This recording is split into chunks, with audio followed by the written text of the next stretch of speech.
बिस्मिल्लाहिर्रहमानिर्रहीम। अस्सलाम वालेकुम। Hope so you all are fine.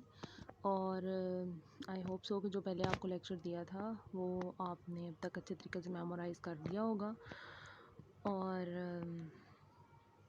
उसमें कोई प्रॉब्लम नहीं बना होगा। और अगर कोई प्रॉब्लम बना है, आपको ये किसी चीज़ की समझ नहीं आई है, तो I will tell you a number, I will give you a number in the end of the lecture। तो आप उस नंबर पर मुझे व्हाट्सएप करके कांटेक्ट कर सकते हैं और किसी भी किस्म का क्वेश्चन जो है रिलेटेड टू योर लेक्चर पूछ सकते हैं। आज का जो हमारा लेक्चर है this is about electric field. Previous lecture में हमने देखा था कि जब कहीं पर कोई इलेक्ट्रिक चार्ज मौजूद होता है तो वो किसी दूसरे चार्ज के ऊपर कोई ना कोई फोर्स लगाता है। तो हर जो फोर्स होती है उसका एक फील्ड होता है जिसको फोर्स फील्ड कहते हैं या फील्ड ऑफ फोर्स कहते हैं। अब हमने जो कॉन्सेप्ट पढ़ा था वो पढ़ा था इलेक्ट्रिक चार्ज का। तो इलेक्ट्रिक चार्ज की वजह से जो फील्ड होगा उसको हम इलेक्ट्रिक फील्ड कहेंगे। तो आज हम देखेंगे कि इलेक्ट्रिक फील्ड क्या है, इलेक्ट्रिक फील्ड इंटेंसिटी क्या है, इलेक्ट्रिक लाइंस ऑफ फोर्स क्या है, और उसके बाद फिर हम कुछ एप्लीकेशंस देखेंगे इलेक्ट्रोस्टैटिक्स की। तो सबसे पहले देखते हैं कि इलेक्ट्रिक फील्ड क्या है। इलेक्ट्रिक फील्ड वो रीजन या स्पेस होती है किसी भी इलेक्ट्रिक चार्ज के अराउंड जहाँ तक उसका इन्फ्लुएंस, इलेक्ट्रिक फोर्स का इन्फ्लुएंस जो है या चार्ज का इन्फ्लुएंस या उसका इफ़ेक्ट जो है वो महसूस किया जा सकता है। हम इसको डिफ़ाइन कर सकते हैं कि रीजन और space around an electric charge Q within which it can influence or affect an other charge, it is known as electric field or field of force। ठीक है ना, क्लियर हो गया ना आपको कि बेसिकली इलेक्ट्रिक फील्ड या किसी भी फोर्स का फील्ड क्या होता है। उस फील्ड के अराउंड वो जगह या वो इलाका जहाँ तक उस फोर्स का इफ़ेक्ट जो है वो महसूस किया जा सके उसको आप फील्ड ऑफ फोर्स कहेंगे। और अगर ये इलेक्ट्रिक फोर्स है which is due to the electric charge, तो चार्ज का इफ़ेक्ट जिस एरिया तक महसूस किया जा सकता है, जिस रीजन तक महसूस किया जा सकता है, उसको आप इलेक्ट्रिक फील्ड कहेंगे। नेक्स्ट हमारे पास कॉन्सेप्ट आता है जी इलेक्ट्रिक फील्ड इंटेंसिटी का। इंटेंसिटी कहते हैं शिद्दत को। तो इलेक्ट्रिक फील्ड इंटेंसिटी क्या हुई कि इलेक्ट्रिक फील्ड की शिद्दत कैसी है किसी भी जगह पर। तो इलेक्ट्रिक फील्ड इंटेंसिटी बेसिकली क्या होती है, this is the force experienced by a unit positive test charge which is placed at a point in the electric field of a point charge या सोर्स चार्ज। तो इस आप force per unit charge को कहते हैं electric field intensity, और इसको हम रिप्रेजेंट करते हैं ई से, ई वेक्टर से। तो इसमें हमने दो चार्जेस का जिक्र किया है, एक हमारे पास है टेस्ट चार्ज और एक हमारे पास है सोर्स चार्ज। अब टेस्ट चार्ज क्या है? टेस्ट चार्ज एक स्मॉल चार्ज है जिसको हम किसी भी सोर्स चार्ज की विसिनिटी में या उसके एरिया में रख देते हैं और हम चेक करते हैं कि इफ़ेक्ट कैसा है इस सोर्स चार्ज का, ये इस इलेक्ट्रिक फील्ड का इस चार्ज के ऊपर। तो वो चार्ज जो कि इलेक्ट्रिक फील्ड के इफ़ेक्ट को टेस्ट करने के लिए यूज़ किया जाता है उसको आप टेस्ट चार्ज कहते हैं। ये टेस्ट चार्ज पॉजिटिव भी हो सकता है, नेगेटिव भी हो सकता है, और इसको हम रिप्रेजेंट करते हैं क्यू नॉट से। Source charge somewhat bigger charge होता है as compare to the test charge, होता ये भी पॉइंट चार्ज ही है, और ये वो चार्ज है जिसके फील्ड को हम चेक कर रहे हैं। It is a charge whose field is to be tested by the test charge, इसको हम रिप्रेजेंट करते हैं क्यू से।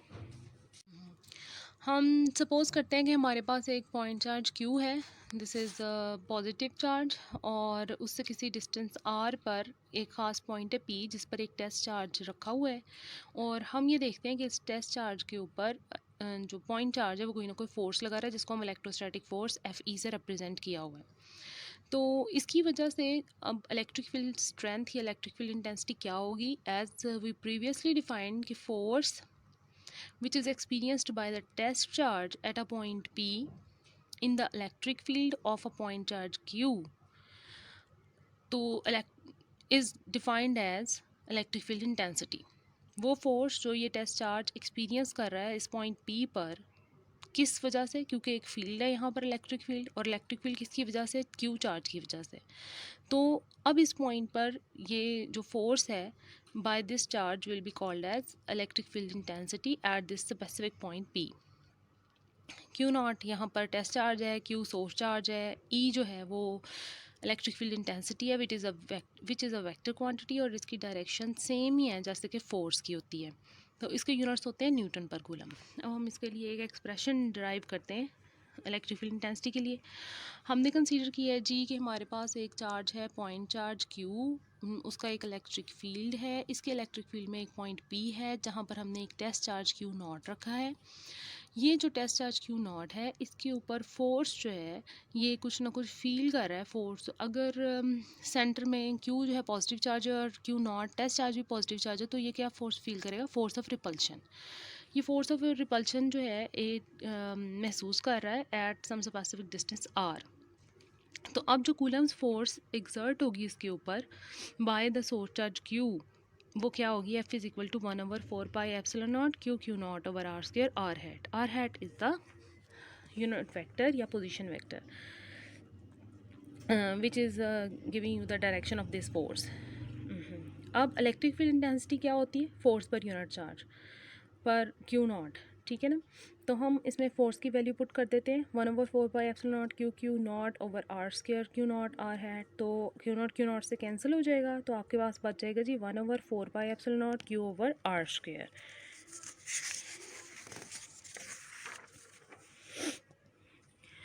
अगर हम इसको देखें मैग्नीट्यूड फॉर्म में तो आर हेड को आप रिप्लेस कर देंगे, वेक्टर साइंस भी रिप्लेस कर दिए। Electric field intensity will be equal to 1/4πε0 Q over r square where E is equal to KQ over r square. This relationship tells you that electric field intensity due to the point charge varies inversely with the square of distance.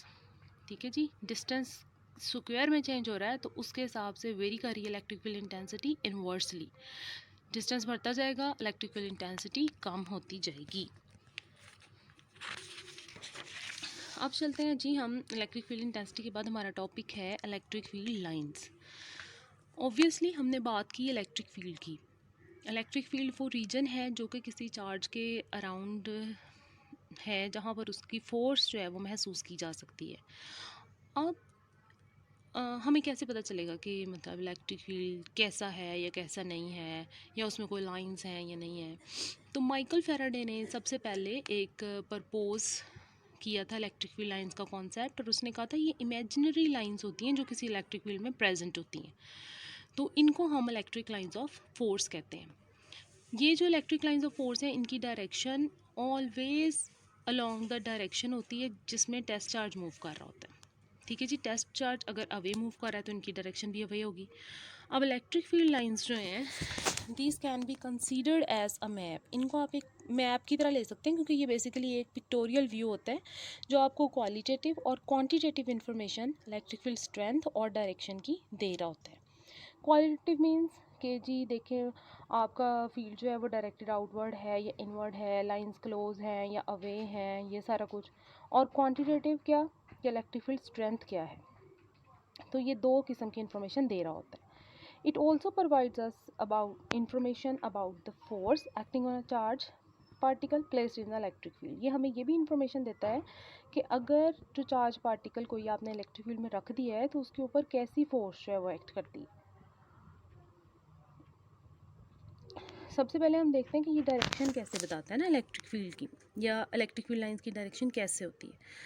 ये figure में आपको नज़र आ रहा है कि हमने एक लिया सेंटर में पॉइंट चार्ज और उसके अराउंड जो है बहुत सारे हमने टेस्ट चार्जेस रख दिए। ये टेस्ट चार्जेस जो है ये इक्विडिस्टेंट भी है क्यू से, मतलब उनका सबका फासला एक जैसा है और आपस में भी वो इक्वली स्पेस्ड है।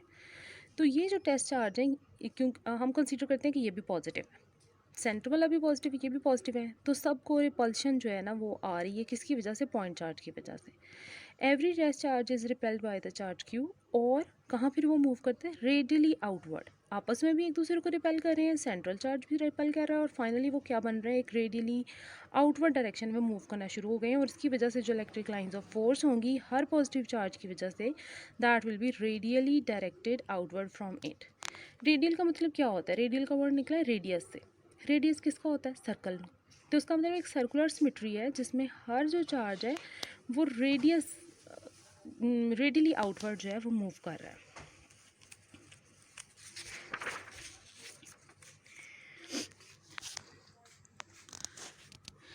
इन case of positive charge electric field lines outward direction में मूव करती हैं, जैसा कि आपको फिगर ए में नज़र आ रहा है।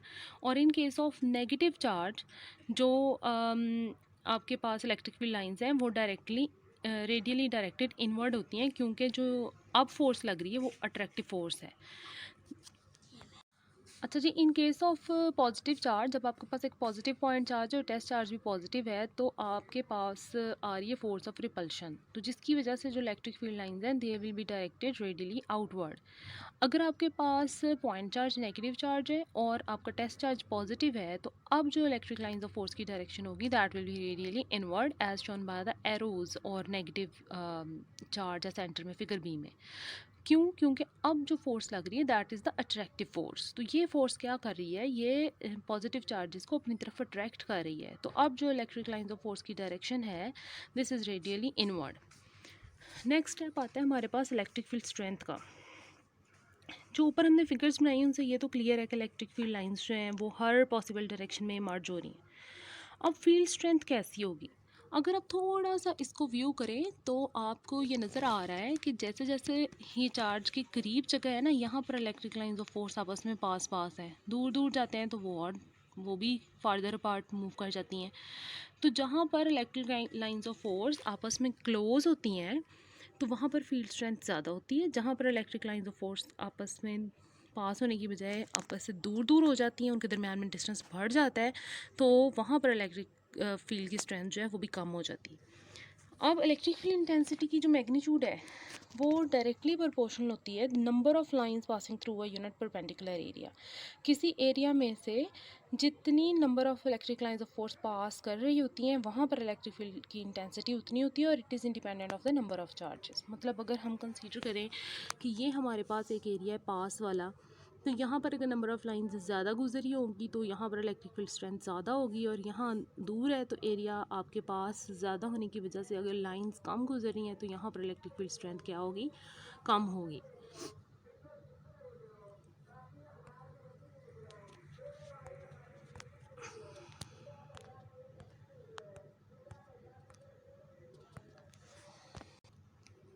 ये देखें जी, अगर हम थोड़ा सा इसको बना कर देख लें तो अगर मैं कहूँगी ये मेरे पास एक एरिया है, मैंने बनाया हुआ है इतना, तो यहाँ पर नंबर ऑफ़ लाइंस गुजरी हैं 2। यही एरिया मैं यहाँ पर बनाना चाहूँ उतना ही, तो यहाँ पर नंबर ऑफ़ लाइंस देखिए कितनी गुजरी हैं, 1। ठीक है जी, तो इसका मतलब है कि यहाँ पर इलेक्ट्रिक फील्ड स्ट्रेंथ ज़्यादा है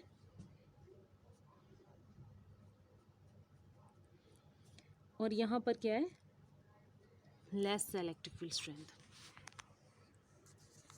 और यहाँ पर एक और जो बात देखी हमने वो ये है कि it is independent of number of charges. Charge तो एक ही है ना, यहाँ पे नज़र आ रहा हमें, उसके ऊपर डिपेंड नहीं कर रहा है ये।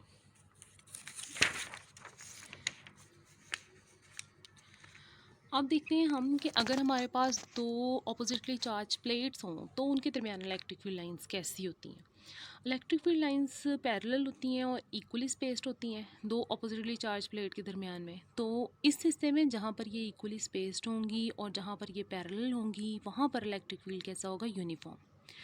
और एजिस पे देखें आप, ये बेंड होना शुरू हो गई हैं। तो जहाँ पर इलेक्ट्रिक फील्ड लाइंस कर्व्ड होती हैं और उनका आपस में वो पैरेलल भी नहीं रहती हैं, उनके दरमियान में डिस्टेंस भी एक जैसा नहीं रहता, तो इसको हम नॉन यूनिफॉर्म इलेक्ट्रिक फील्ड कहते हैं।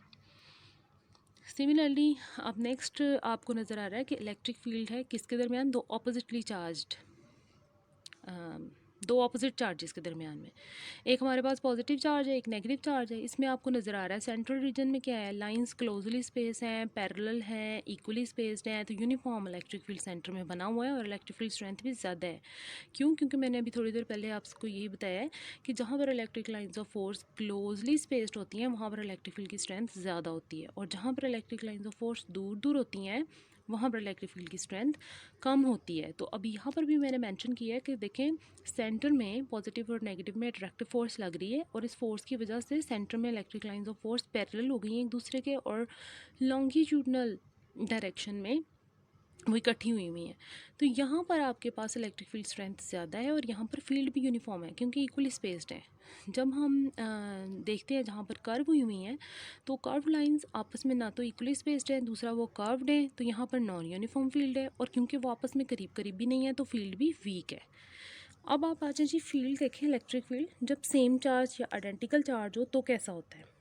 हमारे पास दो पॉजिटिव चार्ज ले लिए, दोनों पॉजिटिव चार्जेस के दरमियान में क्या होगा, फोर्स ऑफ रिपल्शन। अब इस फोर्स ऑफ रिपल्शन की वजह से सारी जो लाइंस हैं वो ऑलमोस्ट एक दूसरे को रिपेल करेंगी, तो उसकी वजह से क्या होगा, वो सारी कर्व्ड हो जाएंगी। तो सेंटर वाला जो रीजन होगा वहाँ पर कोई फील्ड लाइन आपको नज़र नहीं आएगी। क्यों? क्योंकि वो एक दूसरे के इफेक्ट को कैंसिल कर देंगी।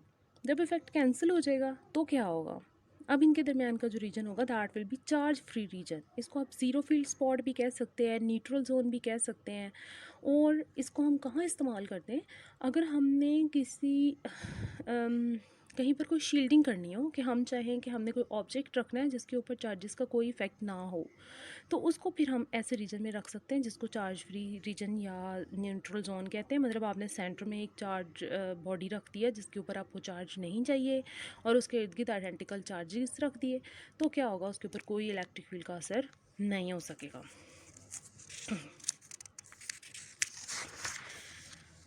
अच्छा जी, अब यहाँ से इन सारी जो हमने देखी हैं पॉइंट्स जितने भी देखे हैं उनसे हमें properties electric field of lines की मिल जाती हैं। ये बहुत इंपॉर्टेंट शॉर्ट क्वेश्चन है, properties of electric lines of force.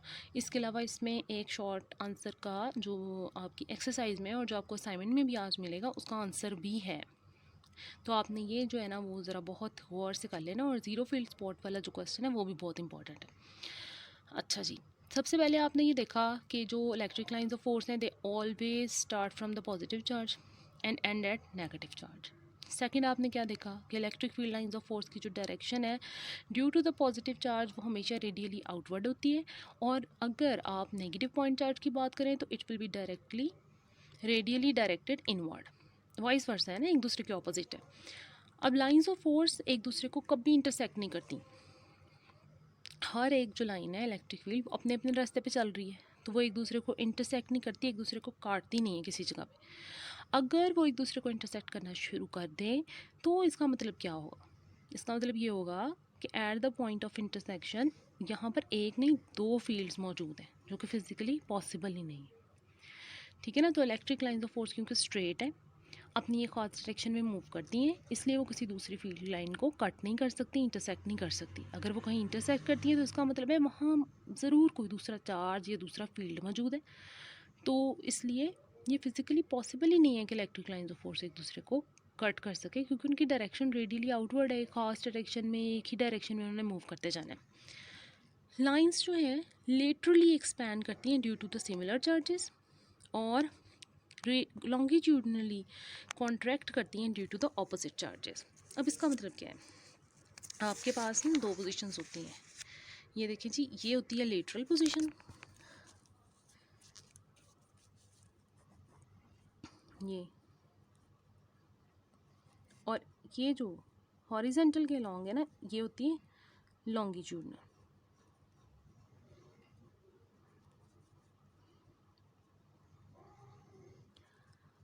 अब होता क्या है, आपके पास जो जब ऑपोजिट चार्जेस होंगे तो ये देखें किधर को लाइन हुई है, लॉन्गिट्यूडनल, ठीक है जी। और जब आपके पास ऑपोजिट चार्जेस हैं तो सेंटर में कोई नहीं नज़र आ रहा, किधर को जा रही हैं, सारी लेटरल हो रही है ना, ऊपर ऊपर को जा रही हैं, नीचे नीचे को आ रही हैं। तो इन केस ऑफ सिमिलर या आइडेंटिकल चार्जेस आपके पास लाइंस जो हैं वो एक्सपैंड करती हैं लेटरली, और अगर ऑपोजिट चार्जेस हों तो दे विल कॉन्ट्रैक्ट, वो सिकुड़ती हैं लॉन्गिट्यूडनली, तो फील्ड स्ट्रेंथ ज़्यादा हो जाती है। और जहाँ पर एक्सपैंड करती हैं लेटरली वो दूर दूर हो जाती है, फील्ड स्ट्रेंथ कम होते होते ख़त्म हो जाती है। डायरेक्शन जो है इलेक्ट्रिक फील्ड लाइंस की या इलेक्ट्रिक फील्ड की आप किसी भी ख़ास पॉइंट पर बिल्कुल पता चला सकते हैं, कैसे, by drawing a tangent at that point. Circular fields में ऐसे ही होता है ना, जैसे हम कहते थे एक सर्कल है, आप इसकी डायरेक्शन मालूम करना चाहते हैं तो यहाँ पर टेंजेंट बना लें, यहाँ पर बना लें, यहाँ पर बना लें। तो ऐसे ही इलेक्ट्रिक फील्ड लाइंस आपके पास, अगर आप इलेक्ट्रिक फील्ड की डायरेक्शन मालूम करना चाह रहे हैं तो आप किसी भी पॉइंट पर टेंजेंट ड्रॉ करें और आपको उसकी डायरेक्शन मालूम हो जाएगी। स्ट्रेंथ जो इलेक्ट्रिक फील्ड की है it depends upon the number of electric lines of force present at that particular area. अभी हम पहले इसकी बात कर चुके हैं, ये मैंने इसकी बात की थी कि आपके पास electric field strength depends upon the number of lines in some particular area. ये भी एक एरिया है, ये भी एक एरिया है, हमने तकरीबन एक जैसा एरिया बनाया है, बल्कि ये थोड़ा सा बड़ा ही लग रहा है। इसमें देखें आपके पास नंबर ऑफ लाइंस ज़्यादा गुजरी हैं तो इलेक्ट्रिक फील्ड स्ट्रेंथ ग्रेटर है, यहाँ कम गुजरी हैं तो इलेक्ट्रिक फील्ड स्ट्रेंथ कम है। तो ये जी आपके पास प्रॉपर्टीज़ की बात हो गई है।